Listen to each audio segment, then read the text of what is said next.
पुणेकरांनो सावधान, आरटीओच्या नावानं बनावट चलन पाठवून सायबर चोरटे लाखोंचा गंडा घालत असल्याचे धक्कादायक प्रकार समोर आलेले आहेत. पुण्यातील 2 वेगवेगळ्या घटनांमध्ये नागरिकांची तब्बल 14 लाखांहून अधिक रुपयांची फसवणूक झाली आहे. सिंहगड रस्ता परिसरातील आनंदनगर येथे राहणाऱ्या 54 वर्षीय व्यक्तीला आरटीओकडून दंडात्मक कारवाई झाल्याचे भासवणारे बनावट चलन एपीके फाईलच्या माध्यमातून पाठवण्यात आले. संबंधित फाईल डाउनलोड करता सायबर चोरट्यांनी त्यांच्या बँक खात्यातून 11,66,000 रुपये लंपास केले. या प्रकरणी सिंहगड रस्ता पोलीस ठाण्यात गुन्हा दाखल करण्यात आलेला आहे.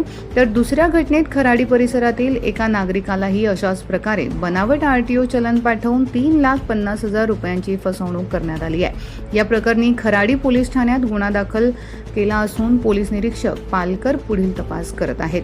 नागरिकांनी कोणतीही एपीके फाईल डाउनलोड करण्यापूर्वी तिची खातरजमा करावी आणि आरटीओच्या नावाने आलेल्या संशयास्पद लिंक किंवा फाईलवर क्लिक करणं टाळावं असं आवाहन पोलिसांनी केलंय.